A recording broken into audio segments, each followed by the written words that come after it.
A big thanks to our sponsors who make the pudding possible. The American Camp Association of Illinois is made up of nearly 289,000 members, volunteers, campers, families, and professionals who believe in the power of camp. They work to disrupt the effects of poverty by providing fundamental services for children and families and learning opportunities for camp professionals. Learn more about ACA Illinois by visiting acail.org.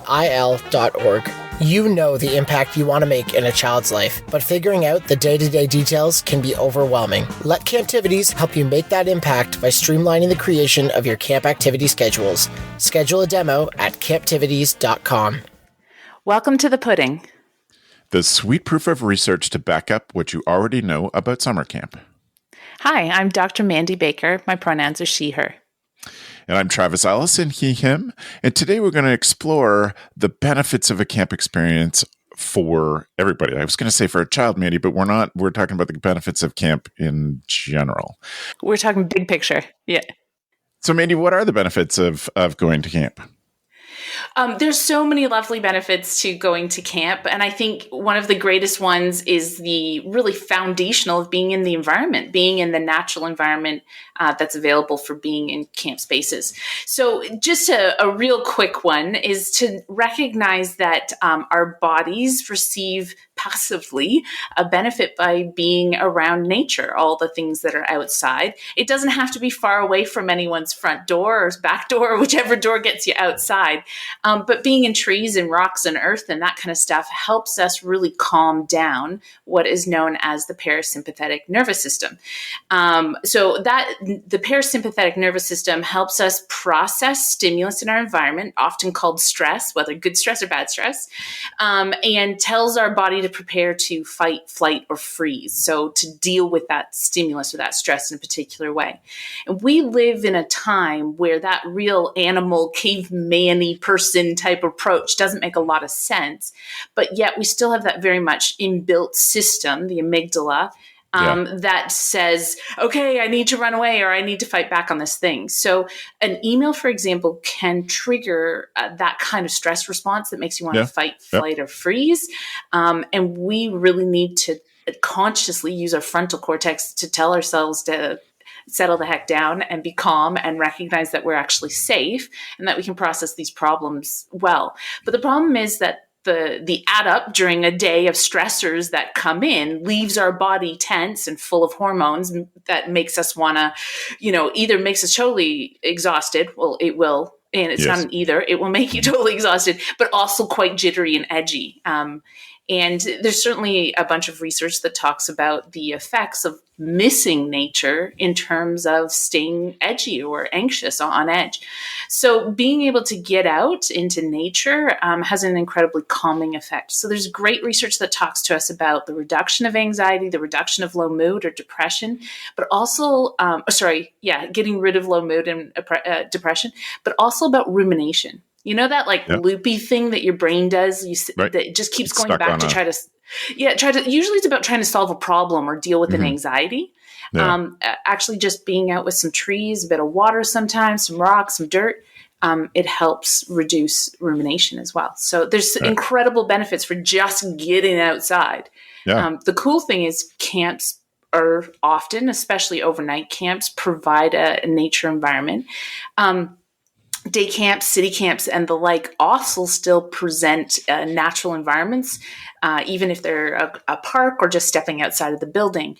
And this is positive too. In fact, the research tells us that looking at nature on a screen or through a window have positive effects. There's some amazing medical research that says if you're in a hospital, not a hotel, different kind of hotel, if you're in a hospital and you get a window view of something natural, your recovery rates are increased and the number of complaints in terms of ongoing symptoms come down. Sure. Yeah. So that's amazing. Yeah. So even just, taking a moment and entertaining some nature is going to do you great things, and you don't have to be out in the wilderness to do that. So that's sort of a starting point that camps have this incredible benefit or advantage. And when we talk about camps, and there's lots of research on outdoor education, outdoor learning, and that kind of thing, usually the priority is about developing relationship with self, relationship with community, and relationship with nature. Yeah. So there's an intentionality about connecting with nature, whether that's just finding shade on a hot day or, or it's about transport, getting from the cabin to the dining hall. Yeah. There is often and fairly frequently connection with nature. So that's a big tick. That's fairly inherent or intrinsic to camp. And then a lot of the research from there starts dealing with the relationship to self, relationship to community or to other.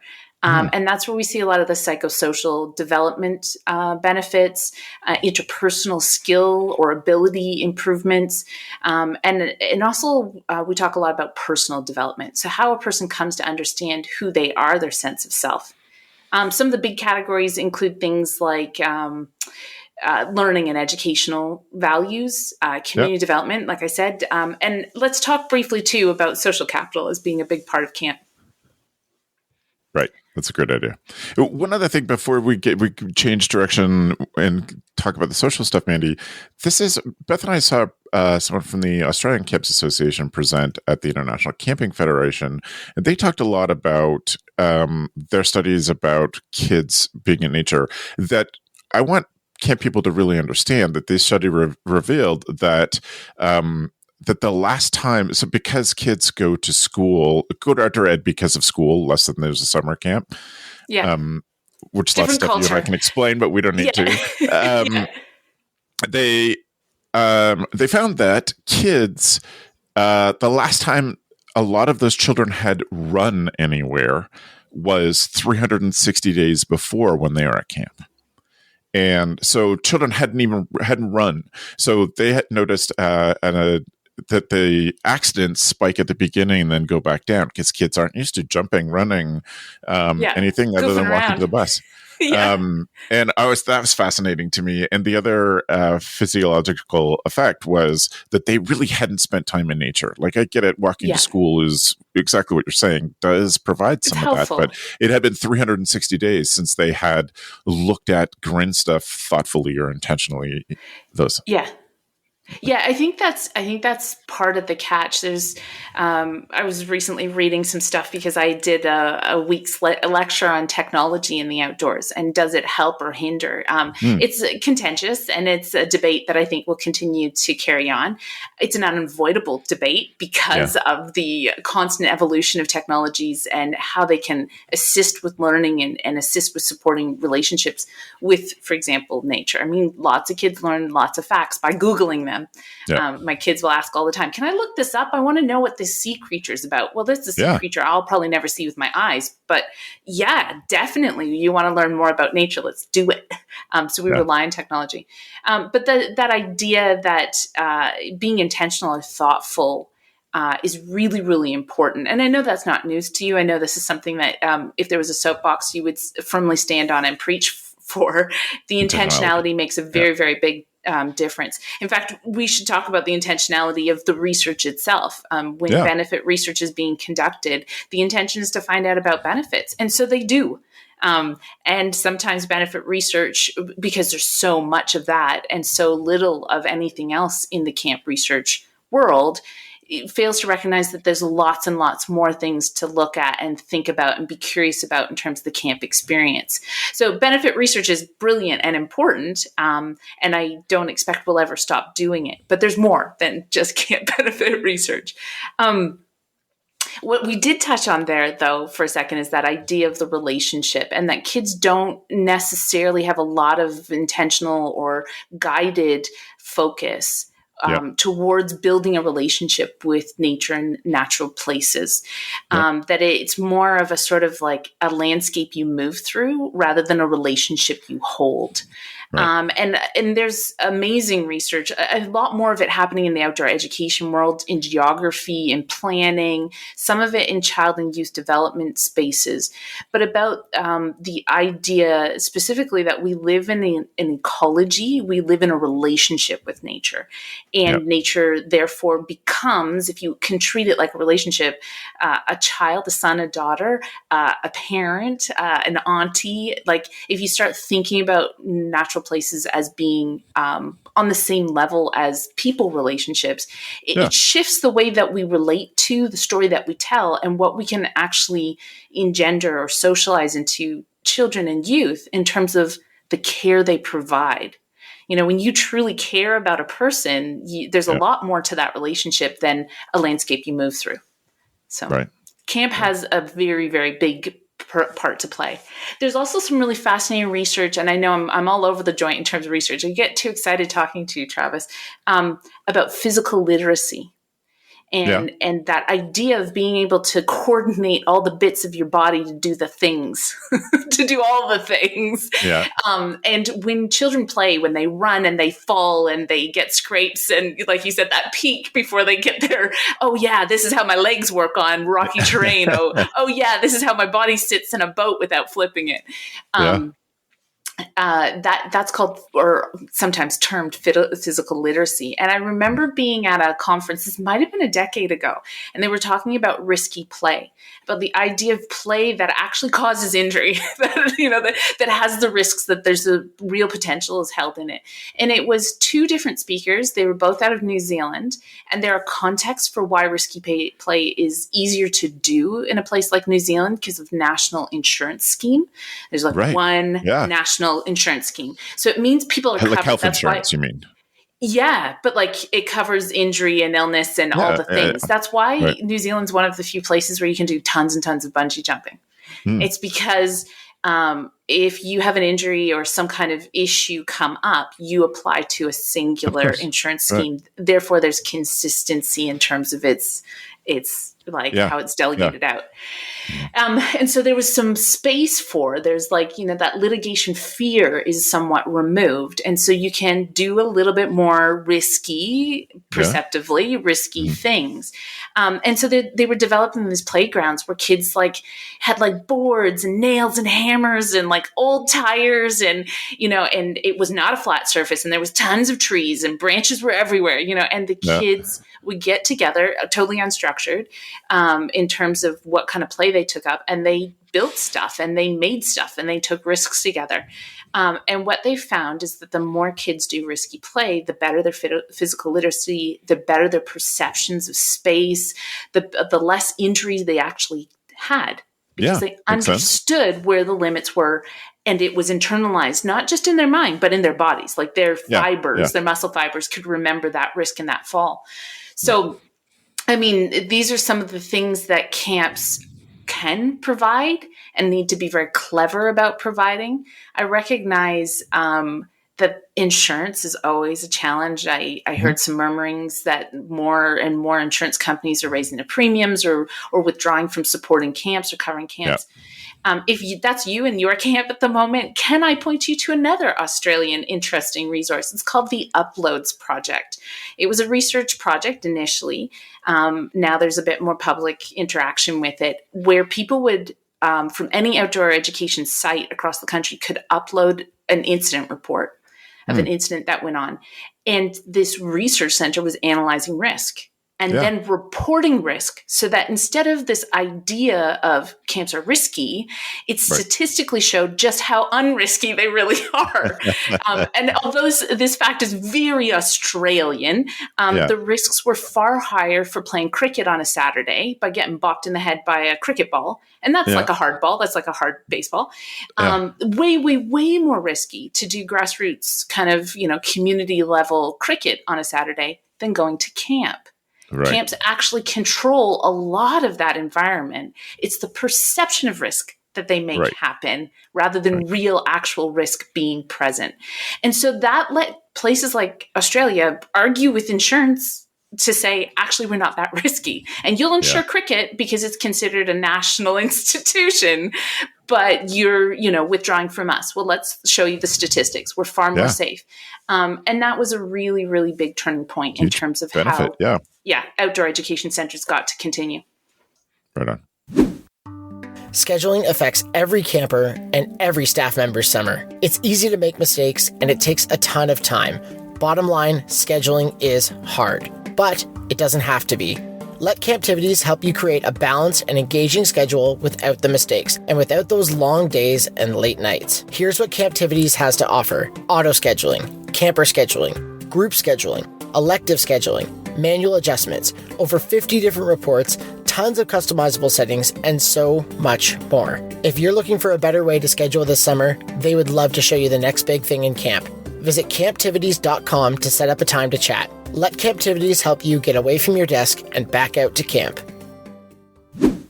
So we sort of skipped over some of the developmental benefits in going to some of the physiological stuff, and that's my fault. I took us there.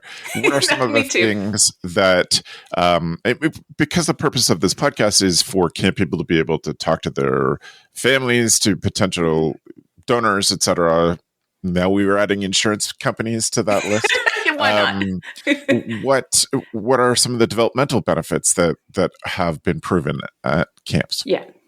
I think, like I said, it's sort of a 3-pillar approach, right? And so we've talked a bit about that that relationship to nature, but that idea of relationship to self and relationship to others. So some of my own research has been looking at the interpersonal abilities, skills, and development, but also, and that's wide extending. That's everything from conflict management to managing expectations to teaching, learning relationships. That includes how children and youth learn how to be in relationship with one another in respectful and meaningful ways. It can be everything from consent in terms of like physical touch, physical being, to understanding socially appropriate cultural values, how we respect one another in terms of our differences. Camps have for a very long time squashed lots of very different people together. And because of the sort of the organizational culture of it, the value of inclusivity, it's meant that people have learned through personal experience what difference can look and feel like and how to live in a respectful way. And live, not just like show up for an hour meeting and not crack any inappropriate jokes. Like really the hard test is the nitty gritty of being in each other's physical space every day in, day out. So, I mean, there's incredible benefits to that sense of learning relationships and relationships that are respectful. And I mean, arguably this is an anecdote, but it's that idea of like trundling off to university for the first time, living in residence, and actually being equipped and prepared to live in that kind of living, that kind of community.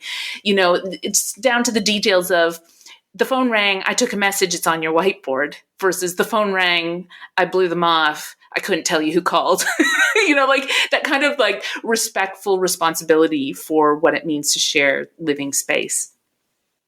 And then we can jump over to the psycho-emotional or the psychosocial, the idea of how an individual starts to understand their sense of identity. I mean, there's tons of theorists, and of course I'm going to lean on my sociology ones, but how we understand ourselves arguably is in context. We don't. Okay. If we were left in a room alone, from the moment we were born, there's a really good chance that we really never would develop a sense of identity. It's kind of like the echoes, and the echoes of this is who I am bouncing off the walls of this is who my people or the people who surround me are, helps us figure out what of that shape, define kind of the lines, the boundary lines of identity. So, I mean, that's Goffman, that's a particular theorist. There's lots of different theorists. So arguably that's not the be all and end all of the story. Yeah. But learning your own identity is something that happens in relation with your context, and camps can often change the context. And that is meaningful. It gives people opportunities to try on identity or the performance of identities before they decide whether or not that's who they are. I'm the shy kid, but I got to camp. I'm going to try out being outgoing. Do I like it? Is it comfortable? Do I have the energy for this? Am I built for this kind of being? Right. And then making decisions about how much of that you take on, how much you don't. And taking it home, trying it out in a new echo chamber, trying it out in a different place. So camps provide novelty in that sense. They provide a different culture in that sense, but they also provide opportunity for, if you can imagine a bit like a dress-up room. Here's all the different costumes. Which one do you want to try at? Yeah. So That's yeah, there's tons of research that support all of these different things. right. So tell me, we've talked about the things that have been found in camp, and it's very popular or reassuring to camp people to have that benefits research exists out there and that they can translate that for their families. But what are we missing in camp research? What are the aspects of camp that are not being studied enough? Well, look, everybody has a different opinion. I have my own, so I'll share that. I think you've got the mic, so today, right. Oh, geez, it's the Mandi way. Responsibility, the privilege, and the responsibility. So it's important to remember that when research sets out, any kind of research sets out to find a thing, the researchers will write a framework, a structure of what they're trying to achieve. And then they will set a method, a recipe for how they're going to achieve that. Every one of those steps along the way involves a number of different decisions. And those decisions set you up more and more to find out the thing you want to find out. So if I was trying to find out the benefits of camp. And I think it's important to say here, camps operate in so many different environments with so many different populations. Right. That at any given time, I think what camps are often camp managers and decision makers and leaders are asking me when they ask me to do research is to help them hone in on what their special, unique context offers their special, unique population. And that it's at times daunting for those individuals to then dig into hundreds of journal articles or reports about camp benefits in a generalist sense and make sense out of what their specific time and space is offering their specific people. So I think that's the first really important thing is if you're listening and you want to get into camp benefit research to help support what you're saying, setting the parameters for your search, much like how a researcher sets the parameters for their search when they're collecting data, is going to be really important. Set the parameters as tight and as close as possible to your unique setting. So what I mean by that is if you're running a camp for a specialized medical group, so a group of patients or siblings of patients, a particular kind of experience, go looking for that particular group in terms of research. I mean, there are whole reams of research on 4-H. I often see that comes across my desk. I'm surprised, but very delighted. They do a lot of evaluation research along with new programs. A lot of medicalized group research is often done in nursing and medical journals. So you're going to have a real medical flavor to the way that the research was done. Regardless, the point here being that when a researcher goes out to find out a thing, they will set the parameters for finding that thing. And if what they're looking for is the emotional support or the emotional support skills that an individual develops within themselves through camp, that's what they're going to find out about. And they're not going to notice, for example, potentially the contributing factors of the home environment leading up to going to camp. Gotcha. Or they might they might not recognize, they might not even be able to pick up data on what the kitchen staff said that inspired that camper outside of a program, right? Because what they're looking for is they're setting the parameters. And when you set your parameters, you can only sort of see what's within it. In a researchy sense. So a lot of research on camps to date have been very focused on benefit. And by consequence, they might not actually record the opposite when something's harmful or damaging or when camp isn't great. There's not a lot of camp research that starts with and how is camp not great? And I don't expect a lot of funders want that kind of research. It doesn't do well. It doesn't bode well for an industry who, unfortunately, has probably suffered from being undervalued for its entire existence. The assumption that it's childcare, the assumption that it's recreation, so the staff must be having as much fun as the kids. The assumption often that kids are somehow like containable creatures and that they leave all their problems at home and they just show up as these lovely, compliant, docile little blobs.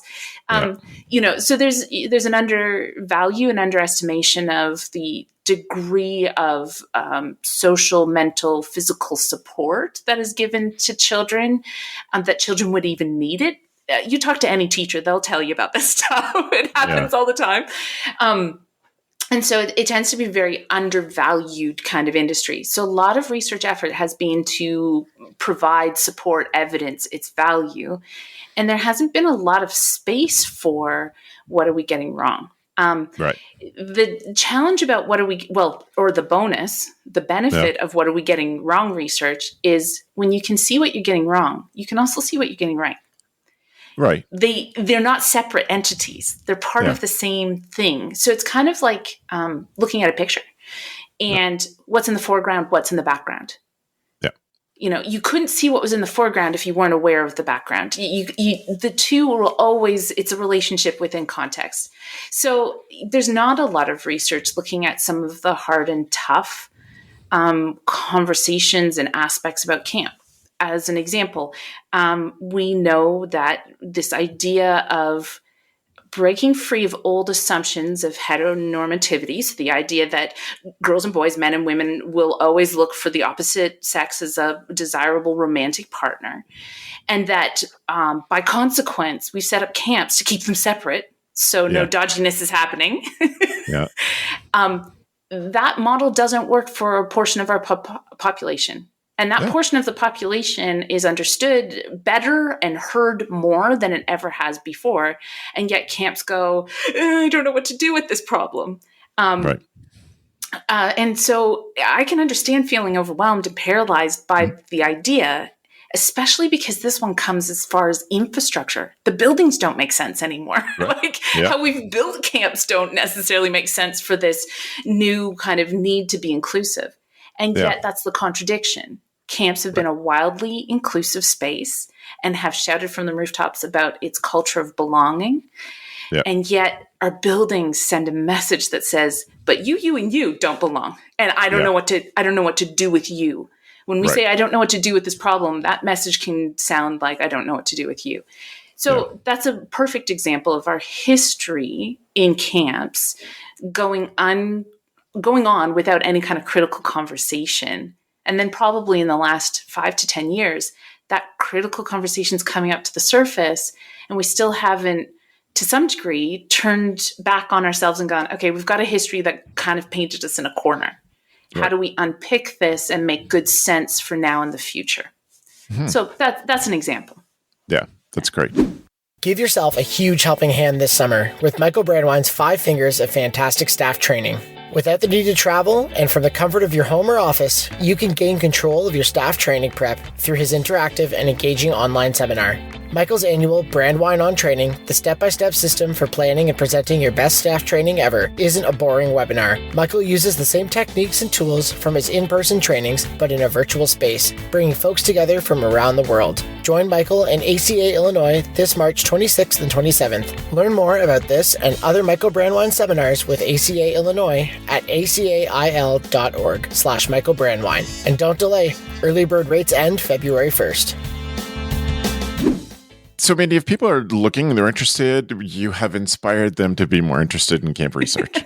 Where are some places? I think we both have some spots in the document, things we want to talk about. What do you recommend? Look, we've talked about it before. It's not always easy to get your hands on academic research because they're behind paywalls or firewalls. Well, paywalls, really.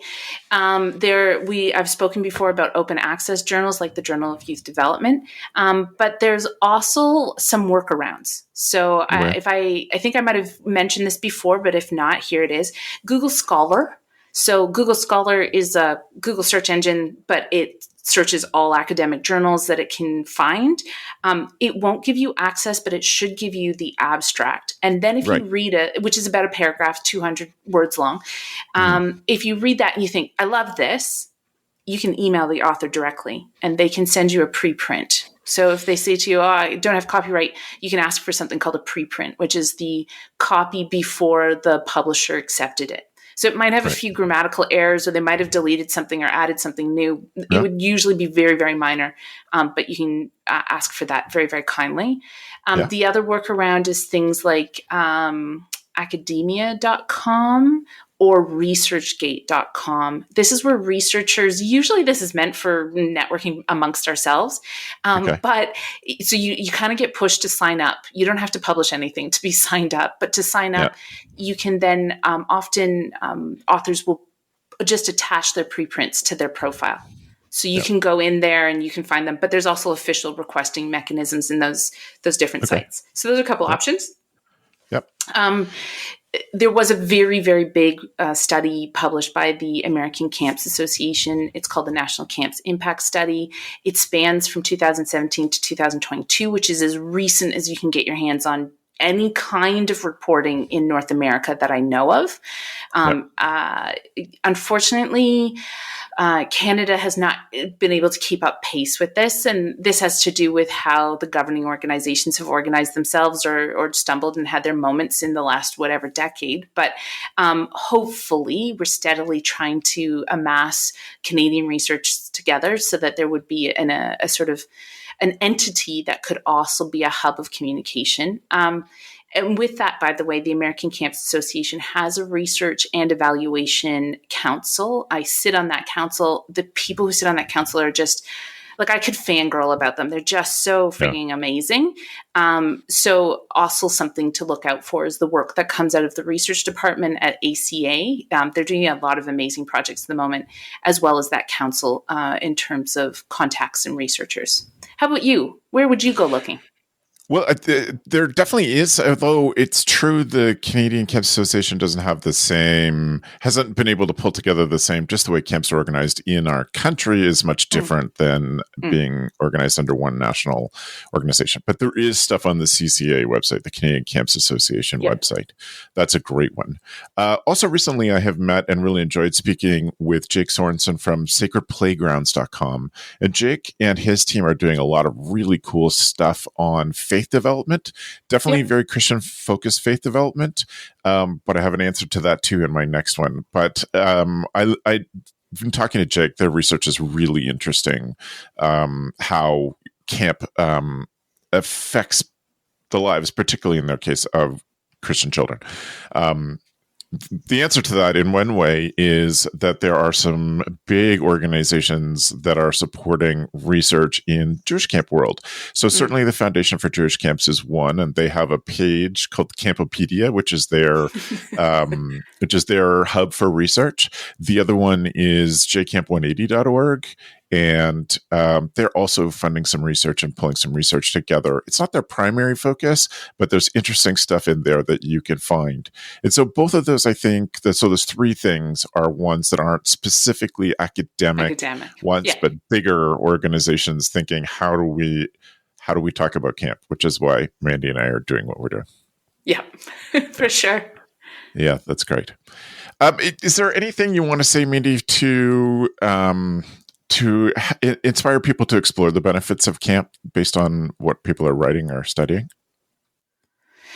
Yeah, look, I think the biggest question, I mentioned that before, that comes to me is often, certainly about asking if I'll come in and do some research with them, is what they're really looking for is a way to articulate the very uniqueness of their camp for their population. Yeah. And I guess a couple of things that I would encourage people to do is, like I said, if you can get yourself into a bit of the literature, get a sense of what other people are saying about your unique situation. They'll never know exactly your context and your people, but literature is fairly good and research is fairly good at painting a bigger picture and giving you a sense of like how something similar would work. Some studies are able to generalize. They can speak more directly to you. Others are going to be maybe more specific but will resonate, and that may also give you then language to articulate what's so great about your particular space. The second thing I would say is you don't necessarily need research to talk about what you're doing being great or need it to be super specific to your site. It's okay to, when you're well informed, when you get educated and read a little bit of what other people are doing in literature, you can use that to support what you're doing without necessarily going through to have me as a consultant to run a very particular piece of research like that, it's time consuming when we follow our formula right, and time consuming equals cost. So what I would say is doing some good lit review and doing some really good sitting and listening with your own people to put language to something you feel confident you're doing.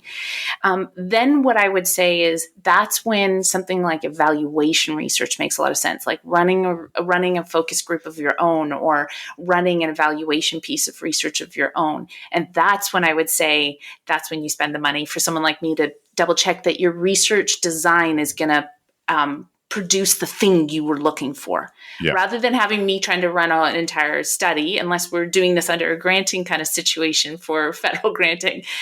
Having someone like me come in and check that your survey is going to produce the information you're trying to find out, that's where the power is. That's a good way of doing it. And then you can be in a position to say with confidence, we've done our own evaluation and we can say that this is why we're so special. So this is why broadly the research says camp's great, but this is what we're doing that's unique and special. And I guess that's the overarching thing that keeps coming back to me. People want sometimes me to tell them why they're great, and the likelihood is that they know why they're great way better than I do.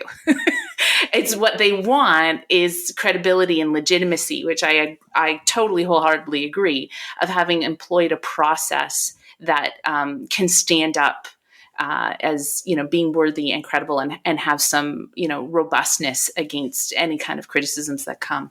So that would be my first takeaway: is you can do it. You've got to do your homework. You got to punch the clock. You got to do a bit of homework. But that you can do it, and you will speak better for your own space than probably anybody else. The other thing I would put out there is to challenge people to ask questions beyond just benefits. There's lots going on in camp. Yeah, that's great. Mandi, if people want to follow up or ask you questions or hire you to do this kind of stuff for them, how do they get a hold of you? They can find me at getlamped@gmail.com anytime they like. That's great. Mandi, thank you so much for this. Appreciate your insights and all the work you've done to pull this together for the rest of us. That's awesome. And Camp Pros, if you didn't know, now you know. Go Camp Pro, way beyond the basics.